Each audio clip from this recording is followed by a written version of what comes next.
That is faith. No? Not only acknowledging Jesus, but allowing the very life of Jesus to be my life. He has now to review his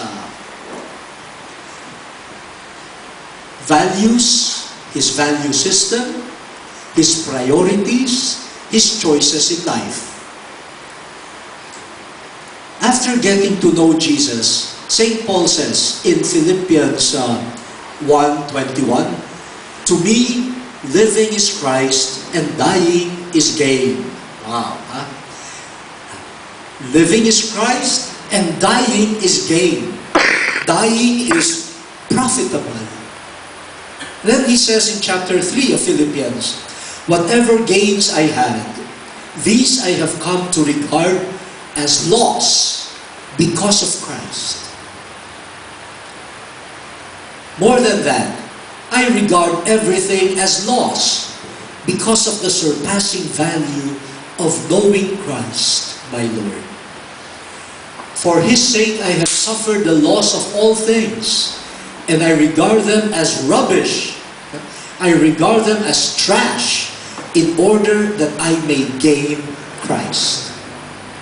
With Christ as my life, I necessarily have to go through a review of life that would come naturally.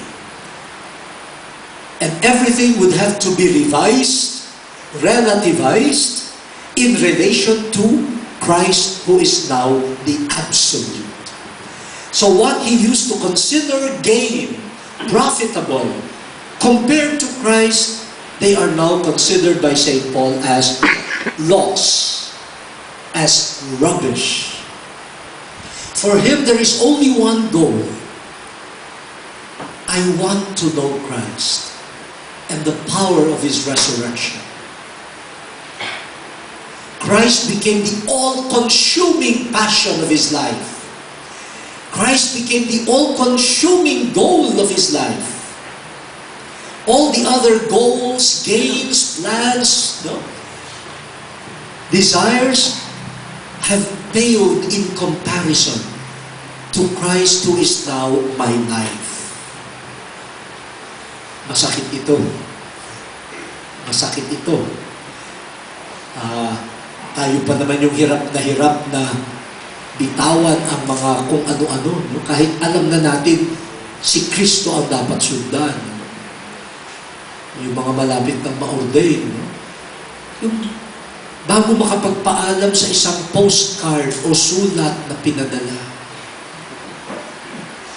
ng isang tagahanga, agal bago maiwan, ang agal bago magpaalam. O kaya yung mga nililigawan na pinaaasa. Huwag mo nang paasahin, Father, I have to be pastoral in my approach. Dapat dahan-dahan. Hindi ko siya dapat saktan. I have to take care of her heart. Kung talagang dapat mong inuhan yung puso, hindi mo na sana sinimulan. O kaya, lumabas ka muna bago ka manligaw. Huwag na nasa loob ka, nanliligaw ka. Lumabas ka! At pag nakalabas ka na, malaya kang ligaw. Pero yung nasa loob ka, nanliligaw ka, tapos sasabihin mo, I value Christ. Sasampalin ka talaga yan. I value Christ. Ganun, bakit?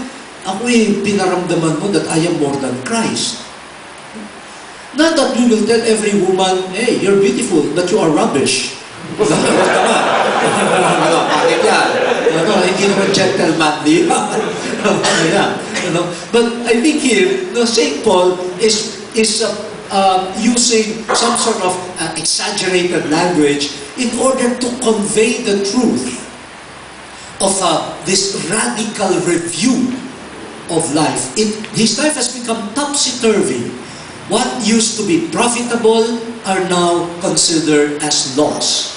And Jesus, whom he thought, and the movement generated by Jesus, whom he thought was rubbish, now has become the real profitable thing. So I want to know Christ. And for the sake of knowing Christ, everything else can be abandoned. But again, St. Paul does not, when he says, I want to know Christ, this is not just acknowledgement, this is not just intellectual knowing of Christ. He says, I want to know Christ and the power of His resurrection and the sharing of His sufferings by becoming like Him in His death, if somehow I may attain the resurrection from the dead. Knowing here, as in other parts of Scriptures, is not just intellectual knowing, but unitive knowing. I want to know Christ. I want to be united with Christ. I want to share in His sufferings. I want to share His cross. For if I want to be one with Him, I should be willing to be with Him on His cross. Then he says, I have not that I have already obtained this or have already reached the goal, but I press on to make it my own, because Christ Jesus has made me His own. Wow. Beautiful. I want to own Christ because He has owned me. He has claimed me. So I press on so that I can claim Him too, in perfect union. United with Him in His cross so that I may share also in His resurrection. So dear brothers, maybe during this year of St. Paul, after saying Christ lives in me, we also have to check whether it has become operative in our lives through a reversal of values, a reversal of priorities, a reversal of goals, such that now the only goal of St. Paul is to be united with Christ.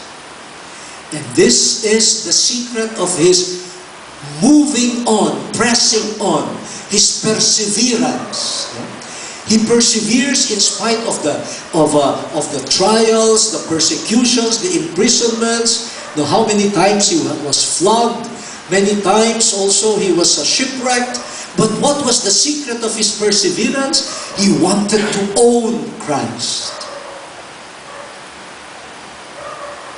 Sana ganun ang mga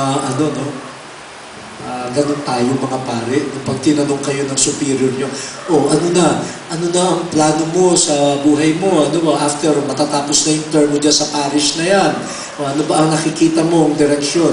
Sana isa lang ang sagot, I want to own Christ.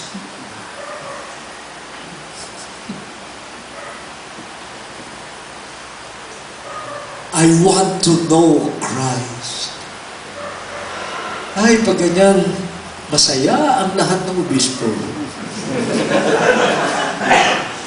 Hindi yung, I want to own a Class A parish. I want to own this. I want this. No? Isa lang ang hinihingi ni St. Paul. I want to know Christ. Di ba kinakanta yan? Only this I want, but to know the Lord, and to bear His cross, so to wear the crown He wore. Yun na. Simple ang buhay. Yun na. Yun lang ang hangad ko. So during this year of St. Paul, maybe we can go through that process, a rather painful process of reassessment of priorities. And does Jesus, our union with Jesus, play a role there? Or has Jesus been supplanted by other things that we now consider more profitable? Nakakalungkot, baka si Jesus pa ngayon ang naging trash, rubbish, dahil may iba nang mas gusto.